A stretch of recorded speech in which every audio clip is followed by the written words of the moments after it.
Hello and welcome to a race for the 2022 WorldRX season opener from Höljes in Sweden. Nope, didn't sound right. In the Värmland area, near the Norwegian border, tucked away in the forest, you will find Höljes. That still doesn't quite sound as neat as they say it. RX track. This 0.75 mile track is an interesting one, as all World RX tracks are, and rallycross tracks in general. For those of you who don't know what rallycross is, it is quite self-explanatory. It is a cross between rally and circuit racing. I guess that wasn't quite self-explanatory. Oh well. Like most rallies, you have a mix of surfaces, and it is considered off-road driving. But like circuit racing, the track goes round in a complete circuit and you race other cars at the same time. This isn't a time trial. So it combines the driving skill, crazy cars and crazy antics of rally with all the action and different craziness of circuit racing, and combines it to create pure chaos, usually. This track has a very tight and twisty first sector, I would say, up until the velodrome, which is a very banked left-hand hairpin that leads onto the fast back straight, where you actually reach 6th gear, which in a rallycross car is quite an achievement. And then that's a fast section into the big jump to go into the last hairpin. It's a lovely little track. I like it. There's a lot going on, but the laps feel quite short. I don't know exactly how fast it is compared to some of the other tracks on the calendar, but it feels very quick. As a format, rallycross is quite weird, I'd say, and I don't know exactly this year's World RX format because it obviously changes depending on how many entrants they have and they have to adjust it. But I'm going to explain to you the one we'll be using from a few years ago on the Dirt Rally 2.0 game, because it's not that dissimilar to what they're going to use IRL. You start off with qualifying. Qualifying, you have 4 of them, but unlike F1 style multi-quali format, no one is eliminated. Instead, you have different heats throughout those qualifyings, with usually 5 or 4 cars on the track in those heats. Everyone races in each qualifying session, and you have to race the cars that are in your heat. You all go at the same time. It is a race. But because everyone is put into one quali time trial table, you are racing everyone else at the same time. So you could come last in your heat, but still be 5th overall if your heat was much faster than everyone else's. So it's about trying not to race your opponents and trying to race the clock over the total time. The quali races are 4 laps long, and the time taken to complete those whole 4 laps, including 1 joker lap, is your time. First gets a certain number of points, last gets a certain number of points. In this, I think first gets 50 and last gets 1 or something. And then the person with the most points after all 4 quali goes to pole, and the top 12 go through to the semis. So everyone in that top 12 advances, everyone else is eliminated. The semis and finals are 6 laps long, again with 1 joker lap that must be completed, and they consist of the drivers who qualified from qualifying those top 12. The top 12 are split into 2 semi-finals of 6 drivers each, so more drivers than are in the heat, and the top 3 from each semi go through. Now, for us, what that means is it's not quite as simple as top 6 in one, bottom 6 in another, because that wouldn't technically be fair, because you're putting all the fastest drivers in one heat, which means you're inevitably going to have some slower drivers making it through by default, which isn't always what you want. You want some to get through because they had a bad quali and they make up for it, but you don't want to give them all a base opportunity. So all the odd number drivers go into heat 1, well, semi-final 1, and all the even drivers go into semi-final 2. Therefore, if you are second after overall qualifying, you are actually starting your semi-final on pole. Now, with that all explained, it's not quite that simple as that, because the grid order also technically changes, because for the heats you all line up in one line on the same line, as you would for 100 meters sprint in athletics, but for the semi-finals and the final, you line up staggered 2 by 2 in a line. So you have the front 2 and then the second 2 that are offset but even, if that makes sense. So 1 and 2 will start on the same lateral line, 3 and 4 will stay on the same lateral line but be offset vertically or longitudinally, and then it will make sense, I guess, for us, maybe. In terms of cars, I haven't seen a lot of announcements about WorldRX for a while because, obviously we are in the middle of the year and they're only just starting. We have had one Euro RX round with RX1 cars in that, and I've seen a lot of announcements about that, including one Andreas Backerud, who is doing both the Swedish and Norwegian rounds. Why is that important? Well, we will be using him as our car for today. He is going to be in a Audi S1. We are going to be in his old Audi S1. So, reason I picked that, purely because it's my favourite looking WorldRX supercar ever. Do with that what you will. So, that's about all I can think of that I can explain or not explain or just generally blabber about. We will be doing a full format apart from I've already done the heats because they're quite boring. So quali is done. We did qualify for the semis. We got 2 sixths for the first 2 qualis, a 5th and then a 2nd overall, which means at the end of it we got, I think it would be 4th. We got 4th, which means we are starting P2 in semi-final 2. Hopefully that means we should have an easier shot at getting through because we're on the front row alongside Rainish Nitish.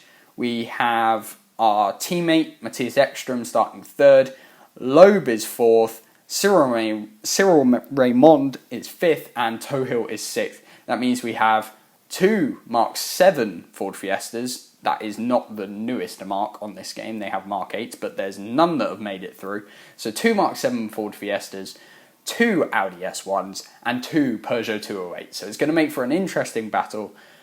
Those are most of the cars that you will probably see. You might see a Volkswagen Polo because both of the Polos have qualified for semi-final 1, those being Kristoffersen and Petter Solberg.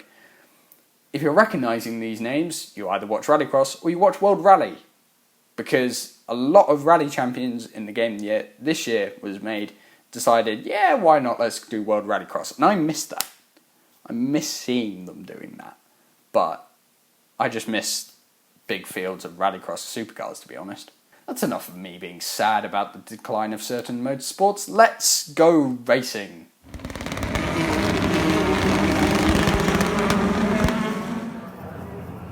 So, here we go then.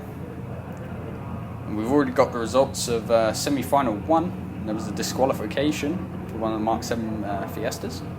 But both Volkswagen Polos made it through in 1st and 2nd. Timmy Hansen made it through. Kevin Hansen did not, so upset for one of the brothers there. So here we go, I guess. There's the grid format I was poorly explaining for the semis. Right, I guess we'll just get this underway.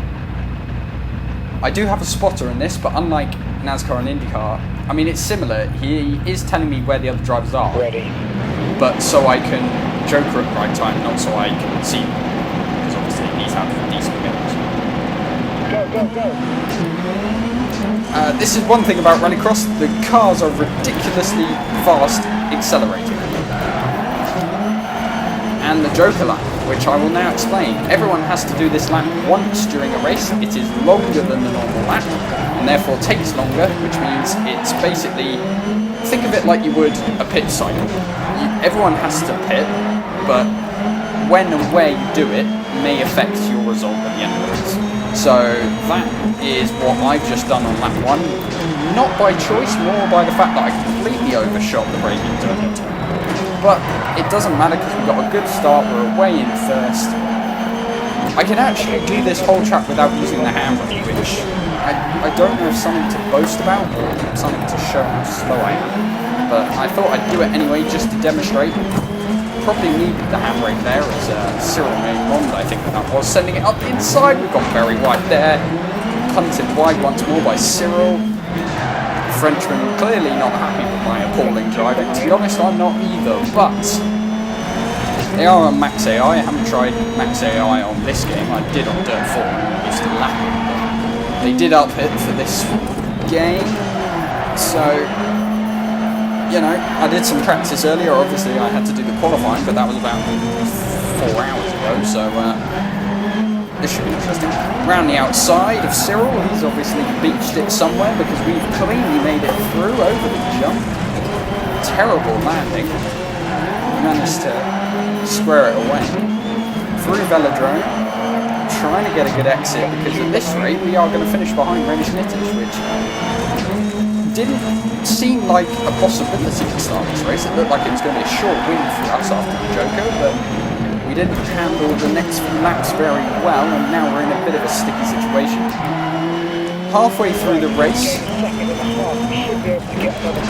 over the hill sideways, down into third, down into second, for this tight little corner with that weird curve on the inside, over the jump.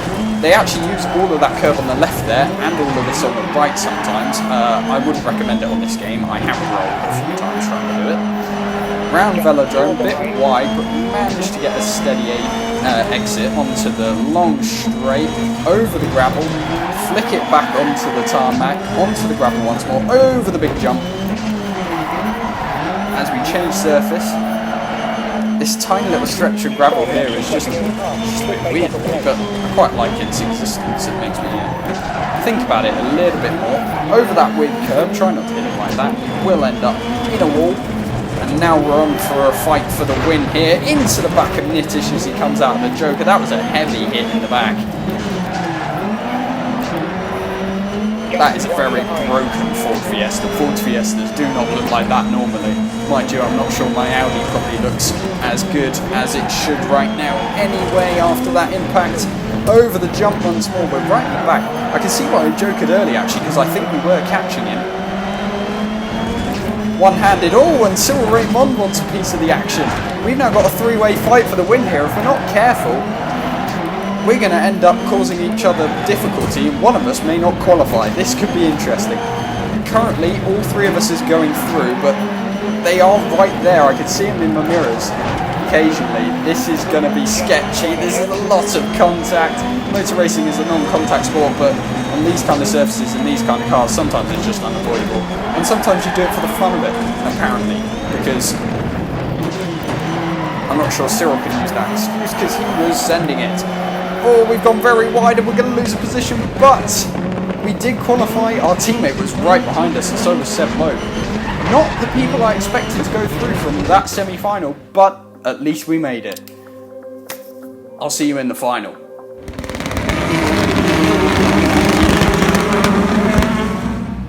Dead last. I've never been very good at starting at the back. I've always been impatient. So we either need a perfect start or to try not to crash for once.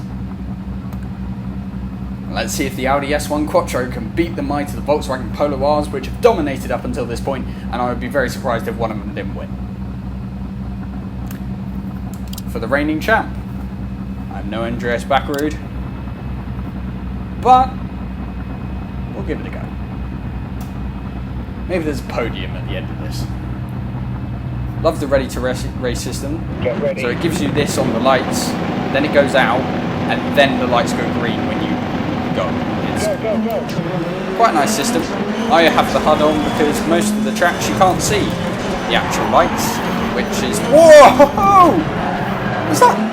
That was Timmy Hansen flying, landing on two wheels and smashing into his teammate Cyril Raymond. Nittich has just binned it all on his own. And I think he's taken Christopherson with him. Solberg's just leapt off into the lead. I've gone with him. I mean, I said it could be chaos, but I didn't know the AI was that I want to say realistic, because, I mean, this thing happens. I've seen some crazy turn ones here before, but that was all the way down to the back straight that things were happening. I'm now going to go to the Joker, because I've kind of messed up the apex there and not really found it at all. So we're going to go to the Joker, hope for the best. Oh, nearly spun it coming out there. That has been my nemesis in qualifying. Half spins coming out the Joker. Probably put pay to any round wins that I would have thought of getting. I am slightly nervy because the guys behind have been pretty quick. I mean, I think it was Kristoffersson who won every single qualifying round, so he's definitely got pace. I mean, everyone's done their Joker apart from Petter now, so he's got to be feeling the pressure, but at the moment, he's got enough of a lead that he doesn't need to worry about me. I need to worry about Kristoffersson behind, because he is humming for me. He is rapid.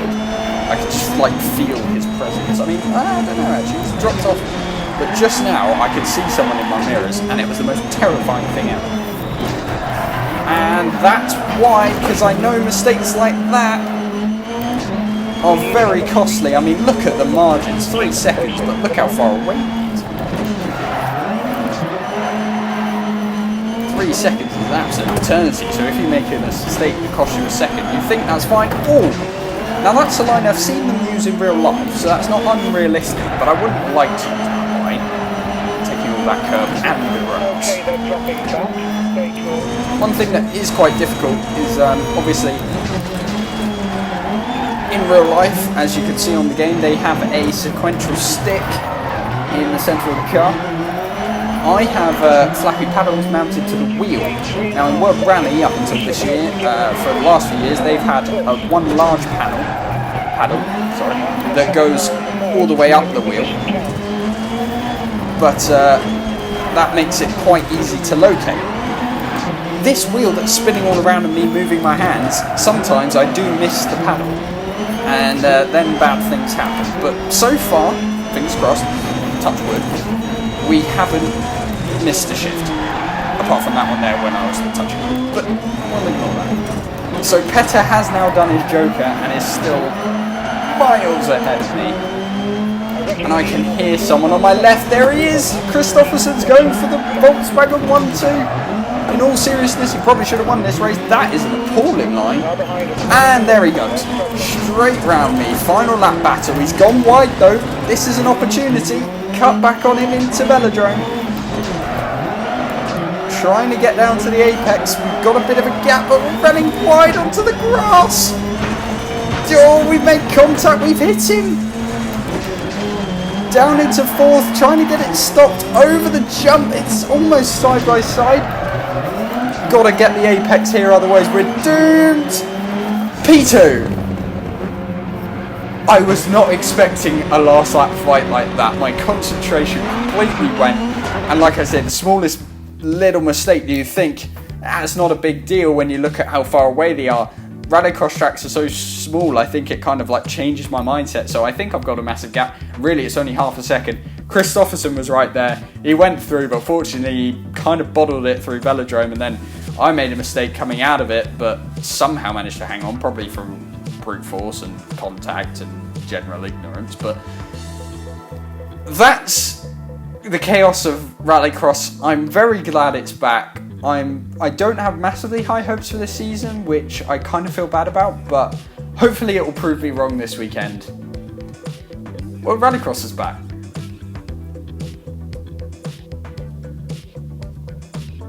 I'm trying to, process what just happened. It's not worked. But there we go. At the end of all that, due to the point system, apparently Kristoffersson still won. Because he won literally the entire qualifying and his semi-final. So although he only got 3rd in the final, he has 1 more point than Solberg. I'm level with Rainish Nitish, which I'm not complaining about. So we end up P3.